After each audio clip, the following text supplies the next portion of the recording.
You are Locked On Syracuse, your daily podcast on the Syracuse Orange. Part of the Locked On Podcast Network, your team every day. I don't know whether you agree with me or disagree with me on this, so leave a comment in the comment section below after I say it. I actually feel better about these losses than I do about the wins. Genuinely, because Syracuse basketball played so much better against the better competition than they did in the first 3 games against inferior competition. If Syracuse plays like that from this weekend, if they play like they did against Texas and they play like they did against Texas Tech, they are going to annihilate Cornell on Wednesday.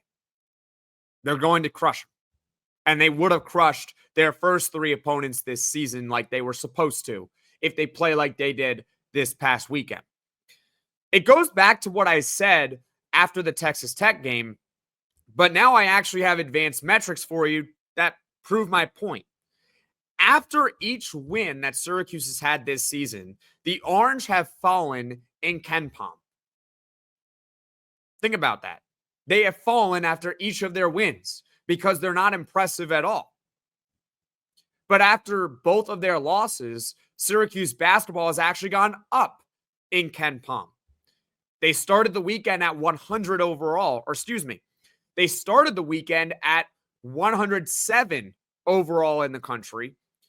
But after their games against Texas and Texas Tech, they are up to an even 100. So they moved up 7 spots in KenPom after 2 losses.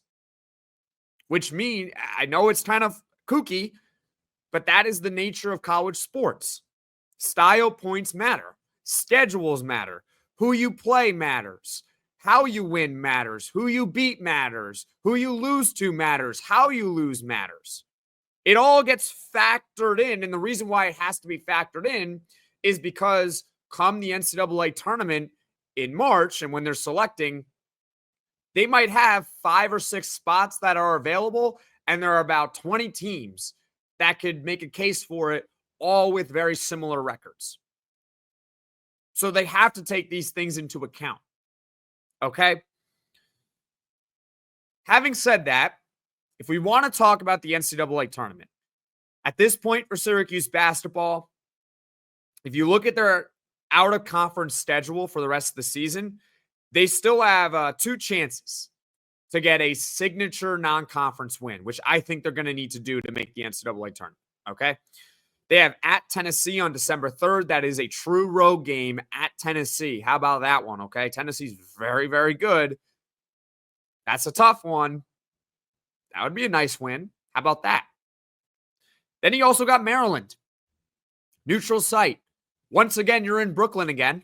That's on December 21st.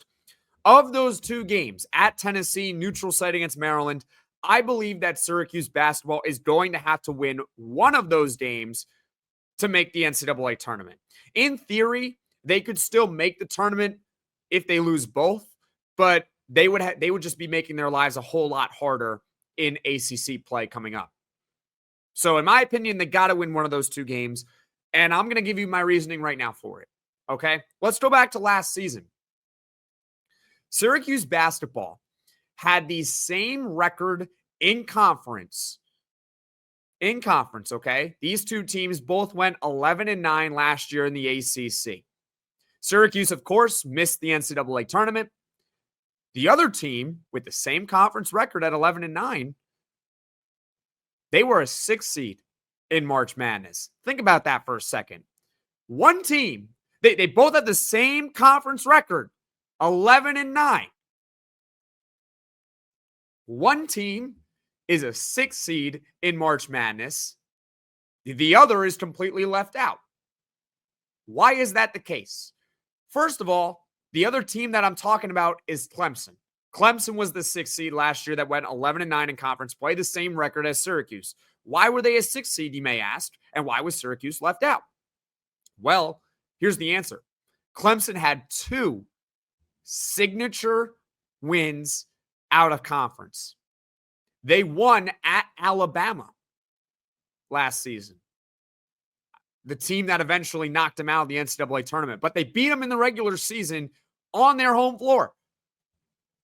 Hint, hint, Syracuse, you might want to win at Tennessee because it would have a very similar effect. They won at Bama last year. They also, at home, beat a very good South Carolina team. And that, my friends, is why they were a 6. That's it. Plain and simple. They won those 2 out-of-conference games. Now, sure, there was more that they did, right? They should have won at Duke as well last season, but they had a very narrow loss at Duke. That's obviously a signature conference win or signature conference game. But the point being is that they had signature non-conference wins. Last season, when you look at Syracuse, what did they do in non-conference? It's not that they had a bad record. They were good in the non-con, but they got blown out by Tennessee in Maui, and they also got blown out by Gonzaga in Maui. Yes, they beat Oregon by 20 points last season, but if I remember correctly, Oregon was a team that stole a bid last season to the tournament by winning the then Pac-12, which I think the Pac-12 still exists, but they need more teams. You get the idea, though. You need a signature non-conference win if you're Syracuse in order to make the NCAA tournament in all likelihood, unless you want to go 14-6 in the ACC, which is what it might take if you don't win one of those games. Syracuse basketball is going to have to beat Tennessee or Maryland.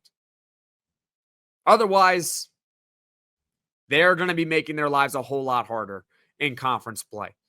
They're going to have to be one of the top teams in the conference. Plain and simple. That's what it is. So, the metrics improved. They moved up in KenPom by 7 spots despite 2 losses. They were very competitive.